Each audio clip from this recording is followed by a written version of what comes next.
Cara, tipo assim... Então, assim, de fato porra, tu sabe que um cara foi condenado e ele tá solto. E ainda tá concorrendo, agora... E o pessoal... Aí o pessoal fala assim, não, mas ele foi inocentado. Ele não foi inocentado. O que aconteceu com o Lula? Foi basicamente o seguinte, ele alegou que o juiz que julgou ele não deveria ter julgado, que o processo dele devia ter corrido em outro lugar. Então, simplesmente anularam todo o processo. Não foi inocentado. Só mandaram recomeçar do zero. Então, assim, aí o pessoal, não, então o Lula é inocente. Não, cara, o Lula tá respondendo pelos mesmos crimes ainda. Só que ele vai ter que ser condenado de novo. É só isso que mudou. O Lula só vai ser condenado de novo. Ele não foi inocentado, ele só vai ser condenado de novo. Mas parece que prescreveu e tal. Não, prescreveu não. Não prescreveu, não. O que tá prescreveu é o caso do Celso Daniel, né? Que o pessoal tá levantando aí de volta essa discussão. E assim, eu era muito novo quando isso aconteceu. Isso foi 2000? Foi 2002. Foi 2002.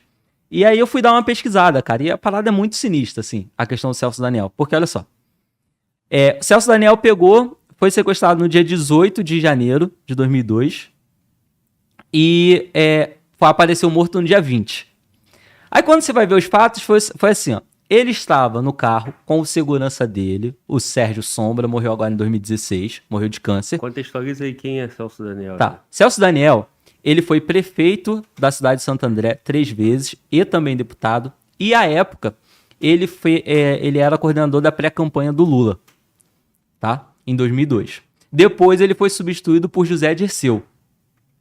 Nesse meio tempo em que ele foi substituído, aconteceu isso dele ter sido morto. Ele foi sequestrado e morto ali em São Paulo. Aí quando você vai ver a história, olha como é que a história tá mal contada. Era assim, ele saiu do restaurante com o empresário, que era a segurança dele, o Sérgio Sombra, e aí eles perceberam que estavam sendo seguidos por 3 carros. Os caras cercaram eles, trocaram um tiro com o Sérgio Sombra, e aí o carro, a marcha do carro do Sérgio Sombra deu ruim, o câmbio automático deu ruim, e eles conseguiram cercar e abrir a porta do carro e tirar o Celso Daniel lá de dentro.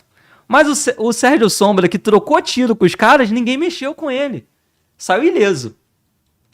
Percebe? Já começa por aí. Tá bom. Algum tempo depois, prenderam os caras que tinham matado o Celso Daniel. Prenderam 6 caras da quadrilha do Ivan Monstro. E prenderam também o Dionísio. O Dionísio era um cara que 2 dias antes do sequestro tinha sido retirado de um presídio em São Paulo de helicóptero. O quê? Resgate? Resgataram o cara de helicóptero. E depois esse cara contratou a quadrilha do Ivan Monstro para sequestrar o Celso Daniel. Aí esse Dionísio foi preso 3, 4 meses depois.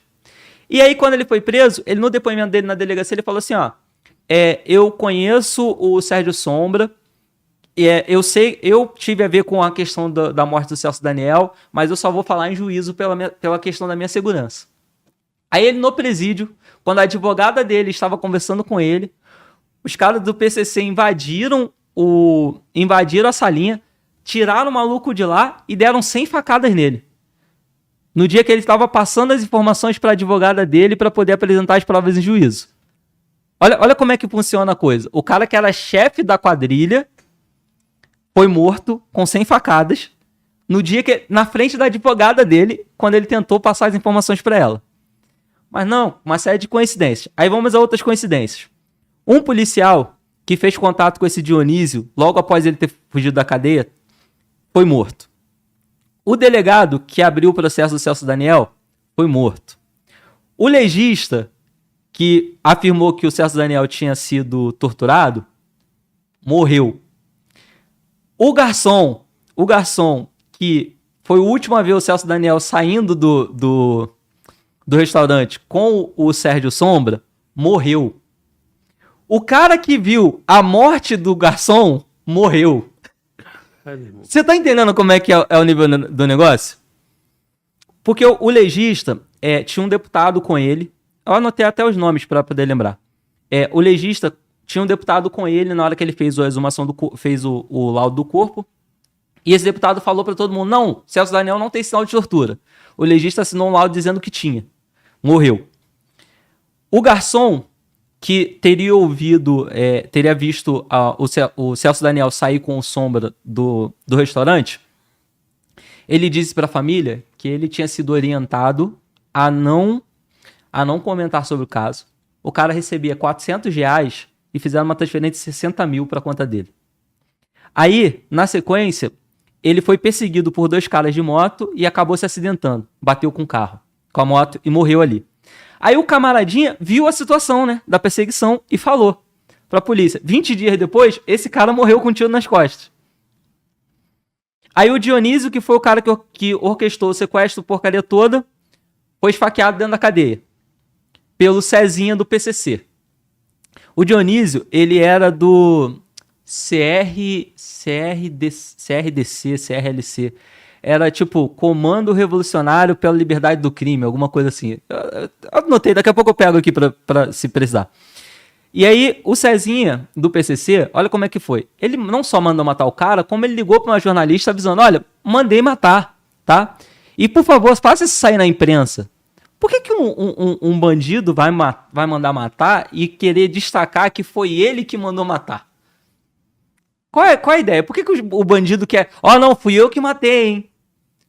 Aí fica aquela questão, será que ele não estava querendo tirar a culpa de alguém?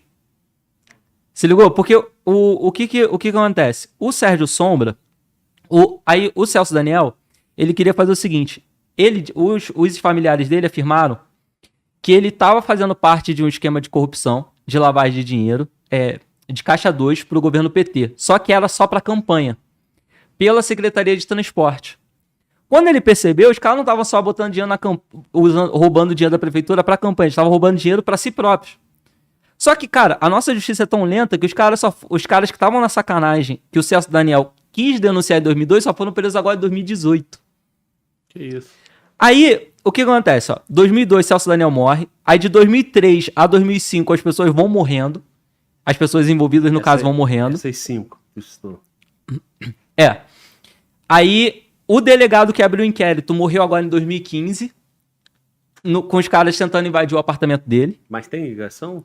Então, olha só, a ligação que fica é a seguinte, o caso do Celso Daniel, ele vai sendo reaberto várias vezes, porque vão surgindo novas provas. Toda vez que surge uma nova prova, morre alguém. Entendeu? Porque o caso do Celso Daniel, ele vai passando por várias situações e toda vez que mexe, morre alguém. Aí, reabriu, inclusive, na Lava Jato, em 2015, 2016. Aí, uma promotora que estava no caso do Celso Daniel em 2010... foram atrás dela e capotaram o carro dela. Um carro começou a bater no dela até ela capotar. Em 2010. E aí eu quero falar, não, foi um crime comum. Por que parece que foi um crime comum? Porque a quadrilha do Ivan Monstro era uma quadrilha que praticava sequestros idiotas, assim. Sequestro eles começavam numa negociação de 1 milhão e aceitavam 3 mil. Sabe? Era uma quadrilha de criminosos comuns. Uns Zé de bunda aí. Mas o Dionísio não. O Dionísio era um cara que tinha influência. Então, o que ele fez? E ele fala, inclusive, tá no site do Senado, tá? Vocês procurem sobre o caso no site do Senado. O Dionísio, ele fala que tinha contato com o Sérgio Sombra de muito tempo, inclusive tendo namorado a ex-mulher do Sérgio Sombra. E ele afirmou, olha, eu só não vou contar tudo agora, porque se eu contar tudo agora eu morro. Então, eu tenho que manter o sigilo. Isso tá no site do Senado, cara. Só que assim, o problema é que para você pesquisar essas informações, meu irmão, tu tem que ir lá, voltar na internet, 300 anos procurando manchete. E aí, como os fatos são muito soltos, fica difícil fazer esse compilado. Mas é só você parar pra pensar. Celso Daniel, o delegado, um inspetor, o garçom que foi testemunha, a testemunha da morte do garçom, o legista, foi morrendo todo mundo, irmão. Aí o Dionísio morreu esfaqueado dentro da cadeia. O cara que abrigou o Dionísio também morreu. Foi morrendo todo mundo. E aí o Bolsonaro trouxe isso à tona, né? Agora na discussão com o Lula. E o Lula ficou desesperado.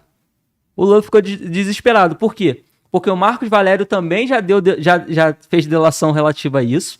Só que essa delação não voltou para o Ministério Público de São Paulo, que é onde o caso tá sendo investigado. Ficou travado no STF. Aí por que eu tô falando disso? Porque eu me preocupo esse tipo de influência que tá tendo. Cara, é um caso que teve repercussão e tá há 20 anos parado. Por quê? Porque foi quando o Lula assumiu o poder. E aí você vê isso acontecendo em várias outras situações. O Kaique, por exemplo, esse menino que eu tava apoiando, candidato de São Paulo, ele foi linchado no evento do PT. Os seguranças levaram ele pra dentro de uma salinha e deixaram a porrada no moleque por 40 minutos. Um dos amigos que tava com ele quebrou o dente, inflamou, teve que fazer punção aqui pra ele tirar sangue e tal, tirar pus. E ninguém tá falando nada. Tá entendendo? Aí tu tem... Mas não é a campanha do amor? Pô? Hã? A campanha do amor, que teve um cara que esfaqueou outro, que esfaqueou um bolsonarista aí, deu 27 facadas no bolsonarista em Minas Gerais. Sabe? Mas a imprensa não noticia, a imprensa só noticia o lado de cá. Óbvio que teve bolsonarista que fez merda também. Entendeu? Nada a ver aquele cara lá que foi lá atirar no vizinho. Mas assim, irmão, do lado de lá pode tudo. Do lado de lá pode tudo. Pode eles falarem em fuzilar os outros, pode eles falarem em prender, pode eles falarem em tudo e tal. E, cara, vai ficar muito ruim pra gente, sabe? Tu fez a pesquisa, a tua conclusão é o quê? Desse caso aí, e o que te preocupa? A minha conclusão é que o Celso Daniel foi morto pra esconder tramóia do PT. Celso Daniel foi morto pra esconder tramóia do PT. E o que me preocupa é que muito mais coisa nesse sentido vai acontecer daqui pra frente. Porque os caras perderam o poder uma vez. Eles não vão querer perder de novo.